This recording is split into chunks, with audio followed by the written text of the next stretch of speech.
প্রতিশোধ নয়, ভালোবাসা দিয়ে দেশ গড়ি, বলছেন মির্জা ফখরুল। আটকের পরও যে ফোনে আব্দুল হামিদকে ছেড়ে দেওয়া হয়। আওয়ামী লীগ নিষিদ্ধ না হলে ফের মার্চ টু ঢাকা, হুঁশিয়ারি নাহিদ ইসলামের। এবং সর্বশেষ জানাবো, বিপাকে ভারত, পাকিস্তানের পক্ষে কাজ করছে তুরস্ক। শুনছিলেন সংবাদ শিরোনাম, এবারে বিস্তারিত। আসুন প্রতিশোধ নয়, ভালোবাসা দিয়ে দেশ গড়ি, বলছেন মির্জা ফখরুল। বর্তমান সংকটময় মুহূর্তে ঐক্যে জোর দিয়ে বিএনপি মহাসচিব মির্জা ফখরুল ইসলাম আলমগীর বলেছেন, 1971 সালে আমরা স্বাধীনতা যুদ্ধ করেছিলাম।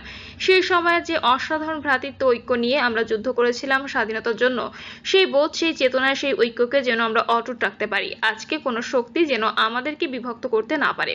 তাই আসুন বিভাজন নয়, ঐক্য, প্রতিশোধ নয়, ভালোবাসা দিয়ে আমরা দেশটাকে সবাই মিলে গড়ি। মির্জা ফখরুল বলেন, বিএনপি প্রতিষ্ঠাতা শহীদ প্রেসিডেন্ট জিয়াউর রহমান তিনি বাংলাদেশি জাতীয়তাবাদের যে দর্শন দিয়েছেন, এই দর্শনে কিন্তু সব ধর্মের সমান অধিকার দেওয়া হয়েছে। শুধু তাই নয়, বলা হয়েছে ধর্মীয় মূল্যবোধকে শ্রদ্ধা নিবেদন করতে হবে। আমাদের নেত্রী বেগম খালেদা জিয়া ঠিক একইভাবে কেউ সংখ্যালঘু বললেই তিনি রেগে যেতেন। সংখ্যালঘু বলতে বাংলাদেশে কিছু নেই, এখানে সবাই বাংলাদেশি। তিনি বলেন, আজকে আমরা একটা সংকটময় মুহূর্ত পার করছি। গণতন্ত্র আমরা চাই, সবাই চাই। এই গণতন্ত্রকে প্রতিষ্ঠা করার জন্য আমরা লড়াই করেছি। আমাদের অসংখ্য ছেলে, শিশু, সন্তান তারা প্রাণ দিয়েছে। আমরা কষ্ট করেছি। দেশনেত্রী বেগম খালেদা জিয়া 6 বছর কারাগারে ছিলেন। আমাদের নেতা তারেক রহমান নির্বাসিত হয়ে তিনি এখনো আছেন। আমরা সবাই কারাগারে গেছি। একটিমাত্র উদ্দেশ্যে, গণতান্ত্রিক সমাজ ব্যবস্থা চাই, এমন একটা রাষ্ট্র চাই যেখানে সবাই সবার কথা বলতে পারবে, সমান অধিকার থাকবে এবং সে তার ভোট দিয়ে তার প্রতিনিধি নির্বাচিত করতে পারবে। আমরা আশা করব সবাই মিলে সেই সুযোগের সদ্ব্যবহার করে সত্যিকার অর্থে একটা ঐক্যবদ্ধ গণতান্ত্রিক বাংলাদেশ আমরা তৈরি করতে সক্ষম হব। বিভাজন নয়, ঐক্য, প্রতিশোধ নয়, ভালোবাসা দিয়ে আমরা দেশটাকে তৈরি করব। আটকের পরও যে ফোনে আব্দুল হামিদকে ছেড়ে দেওয়া হয়। সাবেক রাষ্ট্রপতি আব্দুল হামিদের দেশ ত্যাগের ঘটনায় সমালোচনার ঝড় বইছে। এদিকে রাষ্ট্রপতি মোহাম্মদ শাহাবুদ্দিনের অফিস থেকে ফোন কল পেয়ে সাবেক রাষ্ট্রপতি আব্দুল হামিদকে এয়ারপোর্টে ছেড়ে দেওয়া হয়েছে বলে অভিযোগ করেছেন এনসিপির জ্যেষ্ঠ যুগ্ম মুখ্য সমন্বয়ক আব্দুল হান্নান মাসুদ।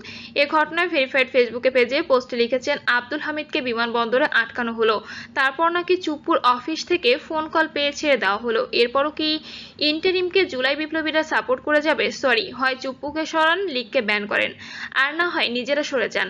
ডামি রাষ্ট্রপতি হত্যা মামলার আসামি আব্দুল হামিদকে দেশ ছাড়তে সহযোগিতা করায় স্বরাষ্ট্র উপদেষ্টার পদত্যাগের দাবিতে স্বরাষ্ট্র মন্ত্রণালয় ঘেরাও কর্মসূচি পালন করেছে গণ অধিকার পরিষদের অঙ্গ সংগঠন বাংলাদেশ যুব অধিকার পরিষদ। এতে প্রধান অতিথি ছিলেন গণ অধিকার পরিষদের সাধারণ সম্পাদক রাশেদ খান। পরে 12 সদস্যের একটি প্রতিনিধি দল স্বরাষ্ট্র মন্ত্রণালয়ের অতিরিক্ত সচিব আতাউর রহমান খানের হাতে স্মারকলিপি তুলে দেন। এতে বলা হয়, সরকারকে 48 ঘন্টার আলটিমেটাম দিচ্ছি। এই সময়ের মধ্যে যথাযথ জবাব, দোষীদের বিরুদ্ধে ব্যবস্থা এবং ডামি রাষ্ট্রপতিকে ফিরিয়ে আনতে না পারলে স্বরাষ্ট্র উপদেষ্টাকে সসম্মানে চেয়ার ছাড়তে হবে।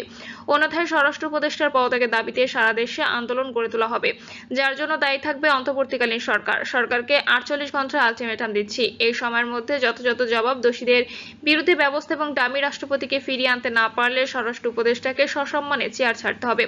অন্যথায় স্বরাষ্ট্র উপদেষ্টার পদত্যাগের দাবিতে সারা দেশে আন্দোলন গড়ে তোলা হবে, যার জন্য দায়ী থাকবে অন্তর্বর্তীকালীন সরকার। এদিকে আব্দুল হামিদকে ছেড়ে দেওয়ার দায়ে ছাত্র উপদেষ্টাদের পদত্যাগের দাবি জানিয়েছে ইনকিলাব মঞ্চ। মঞ্চের মুখপাত্র শরীফ উসমান হাদি নিজের ভেরিফাইড ফেসবুক পেজে দেওয়া এক পোস্টে লিখেছেন, ছাত্র উপদেষ্টা স্যারেরা, হামিদকে ছেড়ে দেওয়ার দায়ে আপনারা 3 দিনের মধ্যে পদত্যাগ করুন।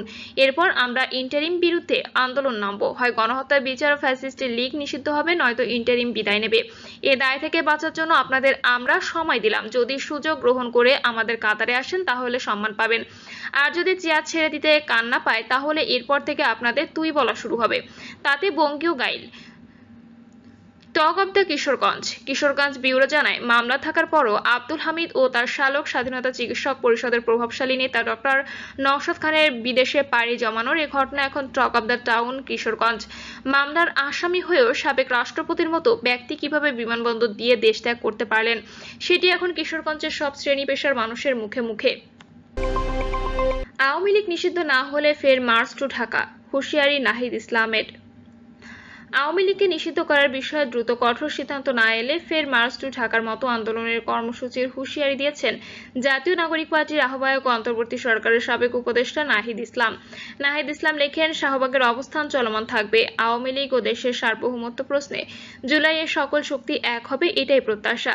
ঢাকার বিভিন্ন স্থানে এখন ব্লকেড চালু হয়েছে। দ্রুত সিদ্ধান্ত না এলে গোটা দেশ আবার ঢাকামুখী হবে।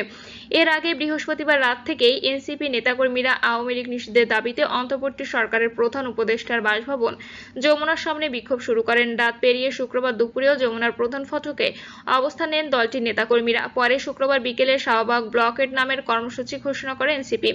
রাজনৈতিক বিশ্লেষকরা বলছেন, নাহিদ ইসলামের এই বার্তা স্পষ্টতই এক ধরনের আলটিমেটাম, যা অন্তর্বর্তীকালীন সরকারের উপর নতুন চাপ তৈরি করেছে। বিপাকে ভারত, পাকিস্তানের পক্ষে কাজ করছে তুরস্ক। পাকিস্তান থেকে মুহুর্মুহু হামলার দাবি করে আসছে ভারত। দেশটির দাবি, গতরাতে অন্তত 500 ড্রোন হামলা চালিয়েছে পাকিস্তান। এই হামলায় দেশটিতে সহযোগিতা করছে তুরস্ক। প্রতিবেদনে বলা হয়েছে, বৃহস্পতিবার মধ্যরাতে বহুবার সীমান্ত পেরিয়ে ভারতে প্রবেশের চেষ্টা করেছে পাকিস্তান। এ সময় অন্তত 300 থেকে 400 বার হামলার চেষ্টা করা হয়েছে। এসব হামলায় ভারতের অন্তত 36 জায়গায় নিশানা করা হয়েছে। ভারতের পররাষ্ট্র মন্ত্রণালয় এবং সেনাবাহিনীর এক সংবাদ সম্মেলনে দাবি করা হয়, এসব হামলা প্রতিবারই ব্যর্থ করে দেওয়া হয়েছে। ভারতের 36 জায়গায় পাকিস্তানের 400 হামলার সংবাদ সম্মেলনে সেনাবাহিনীর কর্নেল সোফিয়া কুরেশি বলেন, পাকিস্তান বৃহস্পতিবার ভারতের সেনা ছাউনিকে নিশানা করার চেষ্টা করা হয়েছে। এ সময় ভারতের আকাশসীমাও লঙ্ঘন করার চেষ্টা করেছে তারা। এমনকি নিয়ন্ত্রণ রেখার ক্রমাগত গোলাবর্ষণ করেছে পাকিস্তানের সেনারা। তিনি বলেন, রাতভর এই হামলায় ভারতে অন্তত 300 থেকে 400 বার ড্রোন হামলার চেষ্টা করেছে পাকিস্তান। দেশটির এসব হামলা প্রতিহত করেছে সেনাবাহিনী। এমনকি বেশ কিছু ড্রোন ভূপাতিত করা হয়েছে। কর্নেল কুরেশি বলেন, গোপনে গোয়েন্দা তথ্য সংগ্রহের জন্য পাকিস্তান এসব ড্রোন পাঠিয়েছে। এর মধ্যে যেসব ড্রোন ভূপাতিত করা হয়েছে তার ফরেনসিক পরীক্ষা করা হচ্ছে। প্রাথমিক তদন্তে এগুলো তুরস্কের বলে ধারণা করা হচ্ছে। এর আগে মঙ্গলবার রাত 1টার দিকে ভারতের অপারেশন সিঁদুর এর আওতায় পাকিস্তান ও পাকিস্তান অধিকৃত কাশ্মীরের অন্তত 9টি শহরে একযোগে হামলা চালায় ভারত।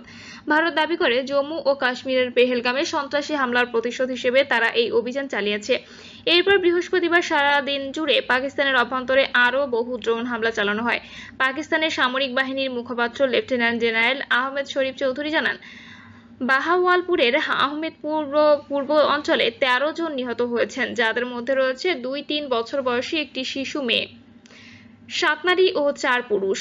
আহতদের মধ্যে রয়েছে 9 নারী ও 28 পুরুষ। এদিকে পাকিস্তান দাবি করেছে, তাদের পাল্টা হামলায় ভারতের 5টি যুদ্ধবিমান ও একটি যুদ্ধ ড্রোন ভূপাতিত হয়েছে।